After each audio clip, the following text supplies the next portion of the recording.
This is deliveranceministry.fm VideoCast number 68.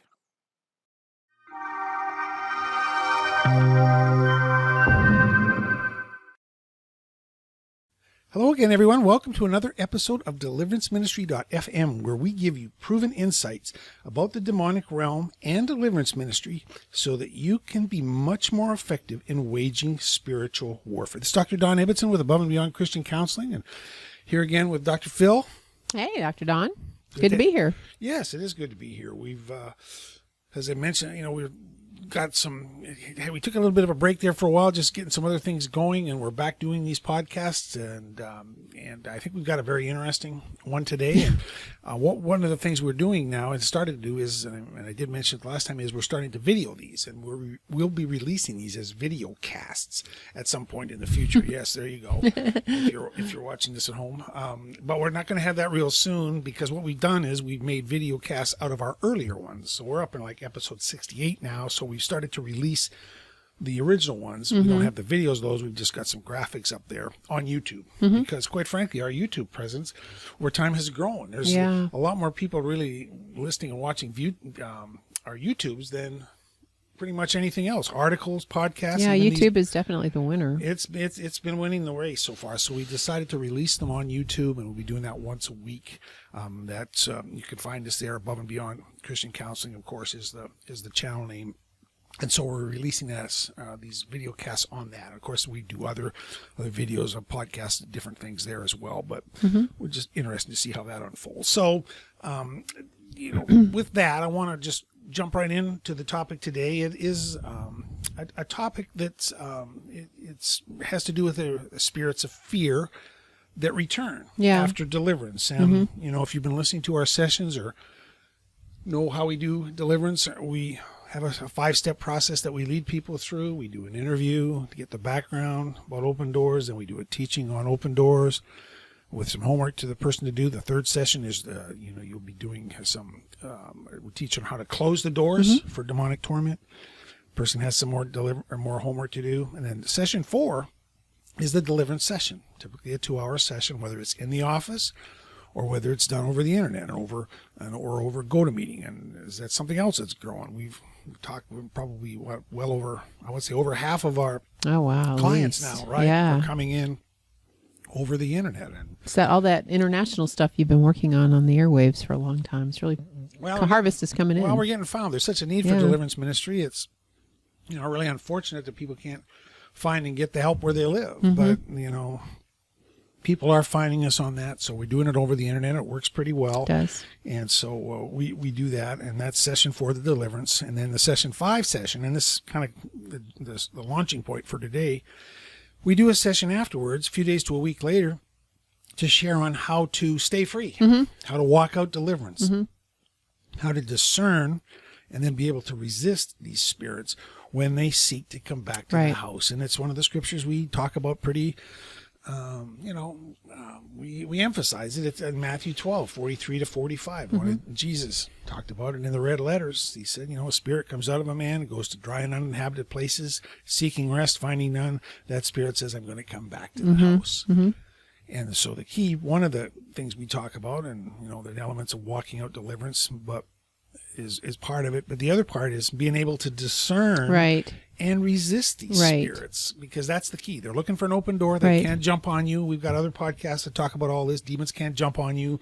Deliverance isn't fragile. It's not, it's robust. But one of the keys is being able to discern and resist these spirits when they come back and they're looking for an open door to create an open door. And so, and this topic is really kind of somewhat specialized, but we just see it so frequently in people. It's this whole notion of being of triggers for returning spirits of fear, things being able to discern these spirits and what are the triggers, because when these spirits of fear come back, and if people have been set free from that, they're going to get exposed to that. And we already know, that spirits, when they come back, they can work through our mind, put thoughts in us. They can work through life situations. Yeah, they're tricky. And they can also work through the words and deeds and actions of others, among other things. And so that's the flavor of it. We're gonna, because we just see a lot where we're gonna share some encounters where people have been set free from fear. There seems to be certain triggers or certain things that happen that the demonic kingdom can use to try to create an open door for fear to re-enter their life, even after they've been set free, right? Exactly, and that's a good point. They want to create an open door via your agreement so they can come back in. And this is something that kind of startled me. I think this was the first place I'd actually seen it be this tricky. Use a atmosphere or a person to do that. And it's a little different of a context. So let me just kind of unwrap it for you in a story. I'd gone home to my hometown in Connecticut, in Short Beach, Connecticut. And, I grew up there up until age 11 and left and had never gone back to my family home where I was born. So my brothers and I happened to be in that town, all three of us together. We were right across the street from the house that I was born in. And I had always wanted to go in there. And one of the neighbors said, well, come on, let's go. I'll take you on a tour. And she whisks me over there. And I had a check in my spirit that I should not have gone in. It didn't have to be that supernatural. I mean, in the bedroom window that I was born in was the Masonic eye. They had a big poster of the Masonic eye looking out of the bedroom when I thought, I don't think this is going to be a good idea. Anyway, but I went in anyway, and I was in there. And these people were creepy, the people that had bought our house. Now, we'd been out of that house for probably... Did you knock on the door or just walk right into it? Oh, no, they invited us in. Yeah. Okay, good. We didn't just run in and take over. Yeah. Invited us in. They knew who I was. They had studied my family. And we'd been out of that house for a year. Many families had moved in and out, but they knew us. They were also into the occult, supernatural things with the Masonic Lodge and that sort of thing. And they said they had been drawn to the house. And I thought, well, I don't know what that means, but I'm already getting a little bit freaked out. So, I was in there. They began to say things about my family history that really nobody really knew, but they knew about it. And they were things that frightened me when I was young. These were things that they knew that frightened me when I was young. So I left that house as fast as I could. How old were you when this was all going on? How many years ago was It wasn't that long ago. Oh, okay. Yeah, it was probably like about 5 or 6 years ago. I left that house and I was shaken by it. It was unsettling. And I remained in that place of anxiety almost from being in there with them until about midnight that night. I called one of my friends who happened to be available. And she said to me, oh, well, you don't need to worry about that. This is just an attack of the enemy. It's trying to use these people. And you went into your old home and those spirits are still there. They're very familiar with you. They're very familiar to that area. So it's not surprising, since it's part of your history and part of your background to have struggles with fear, that they would try to harass you because you entered into their lair. And I went, whoa, well, okay, let's pray. And she said, it's simple. We'll just cancel, the assignment. We'll cancel any ungodly soul ties with the new owners of the house. And we'll just declare that those spirits have no right over you. You just don't come into agreement that you did anything wrong, or they're, I was like, oh, okay. She said, I didn't. I just really, she goes, no, I know. It's not your fault. Don't come into agreement with them. That's what they want. If you come into agreement with, this is my problem, my anxiety, my fear, these are all going to be problem areas. I'm like, oh, this is a good mentor. I was so grateful she was up at night. She prayed for me and it immediately stopped. Well, God does things like that. To really open my eyes, to get my attention. He's always very faithful to keep me safe, even though I wandered in probably where I shouldn't have gone. But after that, I had a string of clients all come in with the same kind of problem. I remember this one girl came in. She was probably 21 years old. And she was very sensitive. Again, like in the spirit realm, she could pick up on things. I'm sensitive too. Helps with what I do. But she said, I used to have a lot of fear. And I came through deliverance and I have been rocking and rolling and just doing great. It's been years. I haven't had any problems with fear whatsoever. And now all of a sudden I'm like just burdened under all this fear and I don't know what happened. And, it was so unusual. Holy Spirit quickened me. I looked at her right there before I even knew too much about her. And I said, who has moved in to your office cubicle area that is sitting right next to you at work? And she looked at me and she went, I can't believe you just asked me that question. And I said, well, I'm believing that Holy Spirit is giving me some discernment here, so answer it. And she said, well, they just hired this woman like 6 weeks ago that is just loaded with fear. She's loaded with fear.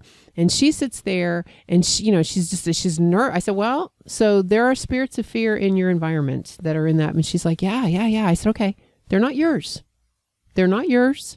You're not underneath that. You do not have to worry about that. We'll cancel any ungodly bonding or soul tie that you may have had with that woman through any engagement where you came under that fear, and we'll just command that spirit of fear to go because it doesn't have a legal right to you.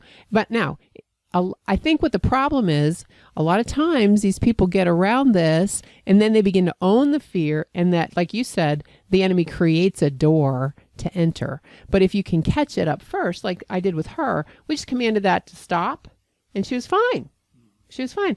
But I think you have to recognize that spirits of fear, like you and I were taught, can hang out in certain people, or they can hang out in certain places. In places, yeah. Spirits exist outside of a person, for sure they do. They're around places, but deliverance ministries are driving out of demons inside of a person. But yeah, they can be outside. They can certainly be in other people. Because they're looking for ways to get inside. They want to create an open door to enter. Yeah. Right.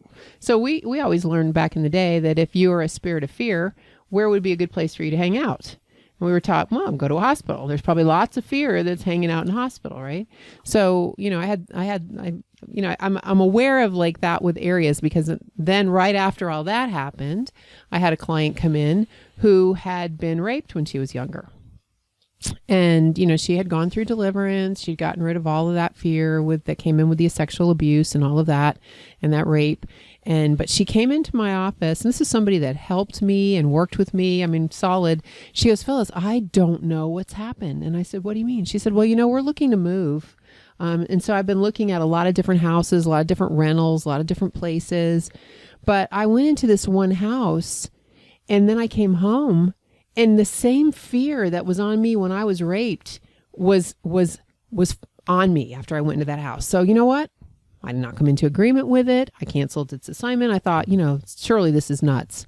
But we actually thought about using that house, or maybe moving into that house, because it was the one I liked the most. So I went back to check it out again, and the same thing happened. And now, because I re-entered it, I can't seem to get it to leave me. So I started to do some research on that house, and I found some articles on it where there actually was a reported case of rape in that house. So I said, okay, again, it's not your old fear. You don't own it. It doesn't have authority to do this to you. You walked into a situation. You didn't do anything wrong.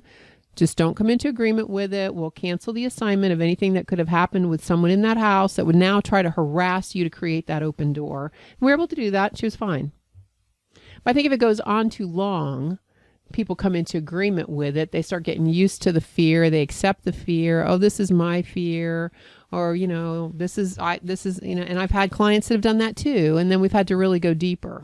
And I've had an account where a family moved into a house, and their little boy was fine. Everything was fine. He moved into a house, and he's in his bedroom, and I can't remember all the specifics right now, but some sort of a trauma or a murder had happened really in the house there where they were staying, and their little boy was just being tormented. Picked up right on it. And it picked up on it. It was discerned, but once again, associated somehow with the house, with the ground, if you like, with the environment, and somehow that spirit was tormenting and harassing, and so that spirit was there. Even as you were sharing that, I just came to memory that account. Yeah. So. Well, it's funny. A couple of years ago, I bought a new car, and my husband had found it, and he said, "You go get it." I'm like, "Whoa, okay." So I went up to the car lot. I picked the car out. I paid for it. I was on my own. I pulled into my street, and boy, I tell you what, I got plummeted with like a lot of fear. It just hit me. And I thought, well, my gosh, what is this? I was really excited about the car. What is this? I called one of my friends. I have friends that we pray with. And she laughed and she said, well, you know what? If you were a spirit of fear, would you hang out at a car dealer where large exchanges of money were being handled over? I mean, you parted with a fair amount of cash for the car. So that spirit of fear would probably try to use that door. And I thought, oh, that makes perfect sense. So we prayed and it was gone. But I mean, if I could have walked around with that for 4 or 5 days, I probably would have, but would have had a bit of more of a war. And that kind of leads me to one of my other clients who, she grew up with a lot of trauma, a lot of fear that hit her, like when she was 14 or 15 years old from some different things. And she lived her full teenage years just riddled with panic and anxiety and fear of abandonment that came in with rejection and some different things that happened in her home. And I took her through deliverance. She had a lot of depression and anxiety. And when we got her set free, she was fine. She was doing public speaking, running women's groups, doing all sorts of things. And then she calls me up and she goes, I don't know. I'm right back where I was. I have all the depression and all the anxiety is all back again. And I said, so you've come into agreement with it? And she said, well, it's all here. And I said, well, tell me, what did you do? She said, well, I haven't really done anything. I just went home on vacation, back to my hometown. I forget where she was from, Indiana or somewhere like that. And I said, really? And she said, yeah. And the same thing started all over again. First, it starts with anxiety, and then it starts with guilt, and then it goes to depression. It's the same cycle every single time. And I said, is that the cycle that was in your hometown? And that's the cycle of that? And she went, yeah. And I said, well, then I think, we need to pray off anything that you picked up when you went back to your old home, when you went back to your old town. We were able to do that. She became much more aware of it. Because I'm sure going back in, it was kind of like with you, memories get stirred up, right? Sure. You start thinking and meditating on that, and the spirits are putting thoughts in there. Familiar places and, old memories. With me, I didn't need to have it stirred up because those people were scary enough, they were stirring it all up for me.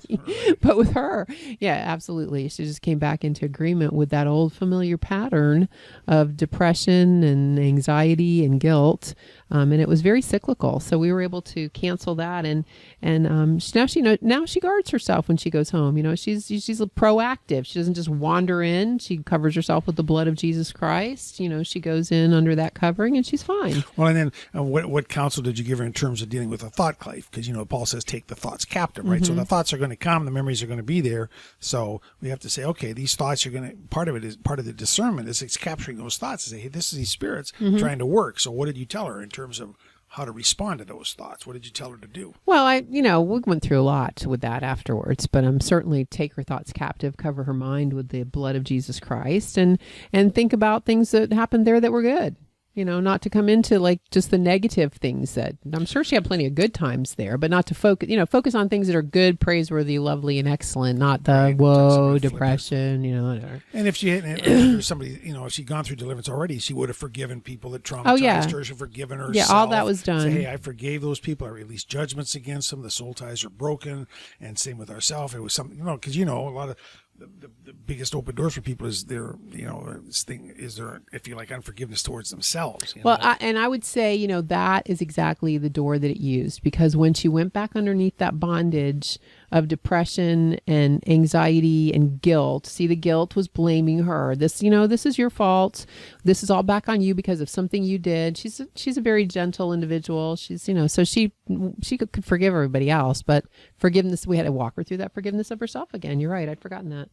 Yep. Many times that's the biggest, people, and there's, sometimes people who are victims of abuse like that, I believe the devil just work, and maybe they work through other people, but there's somehow well, you could have done something, you brought this on. There's something you did that brought this on you, and so people have to sort through that. Yeah, I remember that too, like when we first started to counsel, and people that would come in with heavy anxiety, or that were involved in the occult, or teenagers. All three of those groups I would leave at the end of the day, because I'm very sensitive and I can feel a lot that other people can feel. And I think that this is the group that it will affect the most, those that are sensitive, or, some people say they're feelers, but, they just have a gift of discernment where they, they can actually pick up on what other people are feeling. Or their gift, the gift works more naturally, or they've worked on it, right? Because discernment is one of those gifts you can, well, I'm not discerning. It's like, well, yes, you can be. You just got, maybe you're going to do it differently, but everybody, it's a gift. And so, eagerly desire them. So if you're not a feeler, and I'm certainly put myself in the feeling category in terms of, well, I feel this way. Sometimes it's easier for me to know what I'm thinking than to know what I'm feeling, but you can still discern because taking the thoughts captive. Right. Think about what you're thinking about. What am I thinking about? Well, you can follow that trail back and discern what's probably going on, whether it's rejection or fear or anger or whatever. But, right? but that stuff that would come into the office would follow me out of the office. I didn't talk too much about it, but it didn't take me very long to figure it out that it came in with them, and I would just cancel the soul ties on my way home, and it would immediately stop. But I could tell they would bring it in. I mean, I remember one teenager came in and, man, she was so afraid of me. I mean, just shaking in her boots. And I got to tell you, when I left, it was like, woo-hoo. I had to, okay, cancel that ungodly soul. No, that spirit does not have authority to come over me. But, one more story and then I'll stop. But this one is pretty wild. This young lady, again, grew up with a lot of fear, a lot of abandonment, broken home, lived with her dad, didn't have a nurturing mom, struggled with a lot of fear as a child. And had a lot of fear of being molested, by the way she grew up, she was drawn to help others that struggled with molestation, and so she went to work in the hood. Well, why did she have that? She wanted actually being molested. She wanted to work with children. Okay, because her childhood was so broken, she wanted to work with children. The population that she went to work with, I would say like 98% of them had been molested. So the enemy started to work on her that she had a lot of fear that she was going to be a molester. It started to torment her in a very unusual way. Like, what if I molest them? And I've had this more than once walk in the office, because the enemy will always love to build a stronghold right next to your greatest gift. And this girl's gift was to work with children. So the enemy started to make her think, what if I'd be a perpetrator? Well, we got underneath all that when we took her through deliverance, and we broke all that off. And, we'd be able to understand her thoughts and take those thoughts captive. And she was doing great. But she was still working in that atmosphere in the hood. And then somebody else came in to work with them. And that someone who came to work with her had actually been raped. And it was like on a leadership level with her. And she didn't recognize it, but she started to have all those same fears again walk in. But now she says to me, I know that I'm sensitive. I can pick up on things in other people. And I knew right away I needed to cancel the soul tie with this person. But, I just want to come in and make sure that I don't have to deal with any of that. But just by working with that person, those spirits, she could feel them. They were trying to overwhelm her with the same things, because that person had that fear now. And so we were able to discern that, cancel that soul tie, and, pull her out of anything that would try to take away that gift, because she's doing great things with children. But yeah, again, she's in that atmosphere where molestation and rape and all that stuff is happening with children, and that's where she wants to be. But so she has to guard her heart with that. But that familiar spirit came in with that new employee after she got through deliverance, and so we had to kind of cancel that assignment. But so I think that's all the stories that I have on this. But I think, with a lot of people, when they come under this, all of a sudden out of nowhere, this fear starts to attach to them or follow them around or begin to harass them. They have to take a check and see, who are you around? What people were you around that were influencing you? I find the greatest number of people that can make this discernment are people that are sensitive. That they do have a tendency to feel what others are feeling, and the enemy knows that gift and he wants to abuse it. So then he wants you to say, nope, it's yours. This is my fear. This is my problem. Do not do that. Get with somebody that you can pray with. Well, exactly. And I think if there's a common theme through these, you're going through these examples. It's like the key is discerning it. This is what's Right. going on, and say, no, that's not me. Like you use the word break agreement with, and say, no, that's not my fear. That's not your fear. This is the source of it. This is what's going on. And one of the things we talked about is breaking ungodly soul ties with people. It's like that. And we've got other podcasts or other articles that talk about soul ties, but these bondings that you can have with people that can be ungodly. And so there's a part of this is, so those need to get broken. Absolutely. And then there's, you talked about spirits around places, Right. around homes. And we have some on our website, on our resource library that I'll talk about in some moment, some daily and evening declarations or warfare prayers where you can, and part of it is breaking daily word curses spoken over you, breaking ungodly soul ties, and sort of a daily, kind of like a daily vitamin, if you like, Right. if you kind of a weak analogy, but some things you can do in terms of spiritual warfare and breaking these over yourself and over your family. But then there's another element of home cleansing prayers, because there are spirits can be associated, and we've got articles on curses on the land and places, and so spirits there. But that's an element that's external. Well, there's some things you can do too. You can, wherever you live and where you work and you play, you have a measure of authority there, so you can anoint your office area. Maybe not the whole building if it's not your building, because it's not your building, but your workspace. Even if you rent an apartment, you can anoint your Right. apartment. You don't own the apartment building, but you can anoint your apartment. You have authority over that if it's your home. Excuse me. Do that. We have these cleansing, we call them home cleansing prayers. That's on our website and our resource library. And so some of these resources are there. And so that's the key. But it starts with discernment. Like I say, either picking it up, either sensing it, getting to the root of it, discerning what's going on here, and then dealing with it instead of just floundering around. And Right. whether you feel it or sense it, or whether you're able to capture it and say, this is what's going on, And sometimes you need some help. Yeah. Like you say, you Yeah. have kind of sorting it out, right? Right. What's going on here? Somebody with some spiritual maturity that can help you if you can't figure it out on your own. So, well, let's talk about that right now then. The resource library. We got a lot of free resources on our website. It's actually on the Academy, Above and Beyond Counseling Academy website. Go there, sign up for that. You get added to our email list. We come up with new content, articles, podcasts, things like this, shorter podcasts as well, slide shares and videos, and you get an email as we have new things coming out. And as I say, you'll have access to all sorts of resources. If you haven't done it yet, I would encourage you to go on YouTube, find us, Above and Beyond Christian Counseling. Sign up for that, get subscribed. When we release new videos, we'll get info on that. So totally free. We also have a bunch of resources in the store you can look at, primer videos, a little more in-depth teaching about spirits and demonic realm. We have deliverance training. We do deliverance, and our goal, part of our thing, is to train and teach others how to do it. So we've got a 5-step process.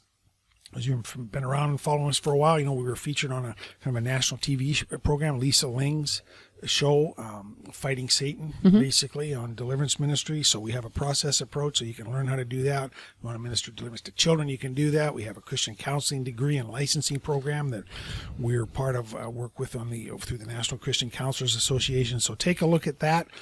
And also consider becoming a warrior partner with us. We looking to expand the ministry of deliverance, resources and whatnot. Help sow into that. Help us to get resources prepared. It takes time and effort and finances to churn those out. We also want to be in a position to help people kind of subsidize deliverance. We do, as I mentioned, deliverance ministry, certainly here in Florida where we're headquartered, but literally all over the world. We've literally new countries all the time, getting more from India, Australia, Malaysia, all over Europe, of course, Canada, United States. And so Sweden, Germany. Yep. Everywhere, basically. I would say everywhere, but we're narrowing the list of places we haven't been. Yeah. Haven't been to, at least over GoToMeeting. So, just consider that. It's called the Warrior Partners, one-time giving or monthly giving, and that will certainly help you. And I just believe the Lord will bless you for that. It'll be a blessing for us. So, with that, I want to encourage you to keep letting us know about topics. Some of the topics that we've done actually have been a result. We've had people who wanted things about adopted children. We did a survey, a podcast on that. Like I say, go on. We're on iTunes, deliveranceministry.fm on iTunes, but these podcasts are also on our website. You can find them there. But go to iTunes. If you would, leave a review for us. It helps us to get found more easily by people, and we'd very much appreciate that as well. So with that, we want to thank you for listening. As I say, please keep in touch. Suggestions, thoughts for us, we'd certainly entertain those, and we'll be back with you again real soon on another episode of deliveranceministry.fm. God bless you.